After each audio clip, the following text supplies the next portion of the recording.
présentation assez fouillée. Les autres membres du groupe, est-ce que vous avez des choses à rajouter?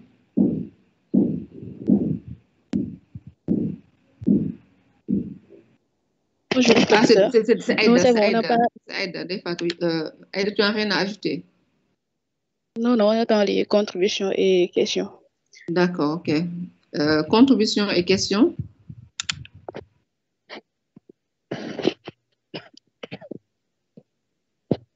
Contribution, questions. Oui, Sorna? Bonjour tout le monde, bonjour professeur. Bonjour. En fait, moi, c'était surtout par rapport au cas particulier de l'asphyxie que je voulais revenir. Oui. Parce que dans les causes de détresse respiratoire, elle a mis dans les autres causes l'asphyxie.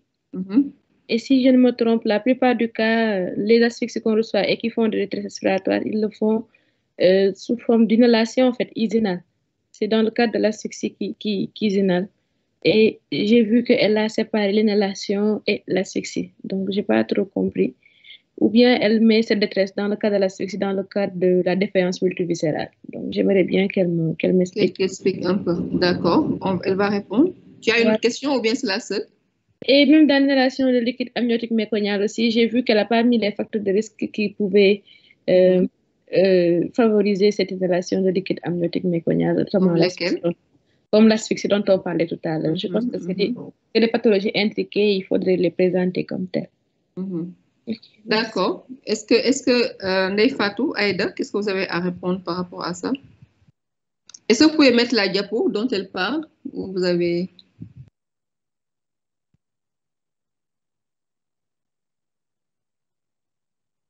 Vous aviez arrêté le partage, c'est à vous que je parle, hein, Ndeye Fatou et Aïda. Vous ne pouvez pas ouvrir vos micros pour pouvoir répondre là. Qu'est-ce que ça veut dire? Ndeye Fatou, remets le partage, s'il te plaît.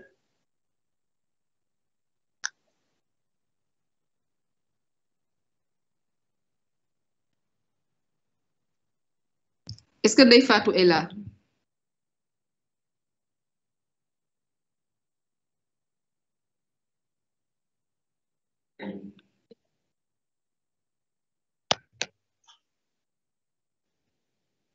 Ndeye Fatou, tu es là?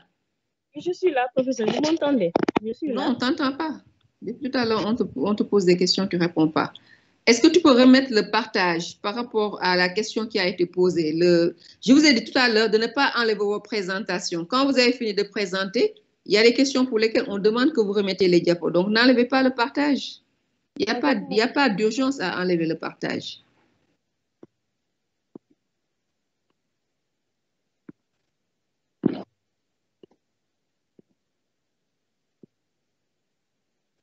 Là, vous avez du mal à afficher les partages et vous les enlevez automatiquement, comme si vous aviez fini on avait fini de traiter votre présentation.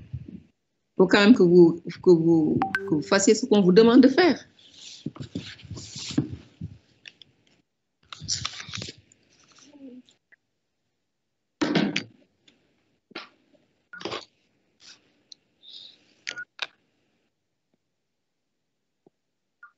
Très bien. On peut avoir ça en diaporama ou pas? On voit les diapositives défiler. Voilà.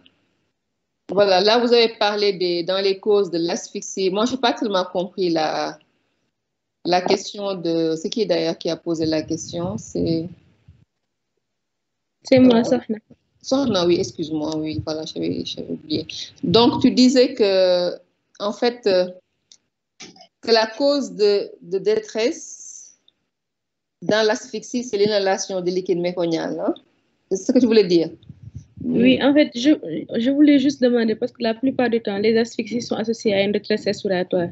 Oui. Souvent, on nous dit que soit c'est dû à une inhalation de liquide amniotique, ou bien elle est due à la défaillance multiviscérale. Comment faire la part des choses quand elle donne les étiologies de détresse respiratoire, en fait? Oui, mais dans l'inhalation de liquide amniotique méconial, elle a quand même donné les arguments pour dire qu'il y avait une inhalation de liquide méconial. C'est déjà le fait que le liquide soit méconial, que l'enfant ait fait une asphyxie.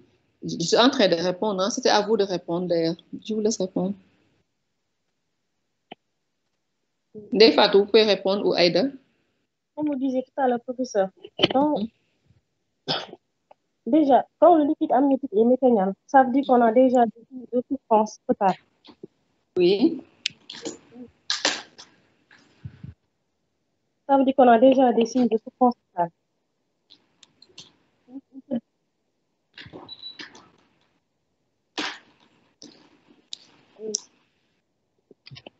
Vous voulez que je réponde?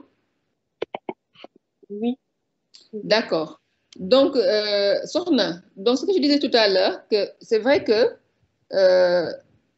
souvent, mais toutes les asphyxies, dans toutes les asphyxies, on n'a pas une inhalation de liquide amniotique méconial. Donc ça, c'est la première chose à retenir. Mais il y a des arguments qui vont vous faire penser au fait qu'il y ait une inhalation de liquide méconial, parce que comme vous l'avez dit, la défaillance respiratoire peut être due à l'inhalation ou elle peut être due juste à la défaillance d'organes, en fait, qui accompagne l'asphyxie. Et d'une façon générale, toutes les situations pathologiques chez le nouveau-né peuvent se manifester par une détresse respiratoire. Mais vous pouvez avoir une septicémie sans localisation pulmonaire et avoir une détresse respiratoire. Donc, il ne faut pas penser tout de suite détresse respiratoire égale atteinte d'un organe de façon spécifique ou bien égale inhalation de liquide amniotique méconial. Maintenant, les arguments qui vont vous dire qu'il y a une inhalation de liquide méconial, c'est d'abord que le liquide, il est méconial, qu'il y a eu peut-être en anténatal des anomalies, il y a quand même des anomalies qui ont été remarquées au moment de la surveillance, qui sont notées dans le partogramme, les anomalies du rythme cardiaque ou autres, des signes donc, qui font penser que l'enfant est en train de souffrir. L'enfant qui naît avec un ombilic taché de liquide amniotique méconial qui présente une détresse respiratoire immédiate, donc un défaut d'adaptation à la vie extra-utérine, et elle a donné des arguments radiologiques à l'existence de ces images, d'espèce de ce poumon sale, d'images en mode et avec parfois associé à une hypertension artérielle pulmonaire, un retour de la circulation à l'état fœtal, une détresse respiratoire sévère et avec hypertension artérielle pulmonaire. Peut-être c'est ça qui va vous dire que cet enfant, c'est sur ces arguments-là que vous pouvez dire que l'enfant a inhalé du liquide amniotique méconial, mais il peut avoir fait une asphyxie sans forcément avoir inhalé du liquide. Hein. D'accord, professeur, merci. Mais je ne sais pas si j'ai bien suivi, mais je n'ai pas vu le score de Silverman. Je sais pas si... Si, ils l'ont dit dès le départ, hein, pour le diagnostic positif de la détresse respiratoire. Oui, ils l'ont même affiché sur une diapositive et en donnant dans quelle situation on parle de détresse sévère, légère, etc.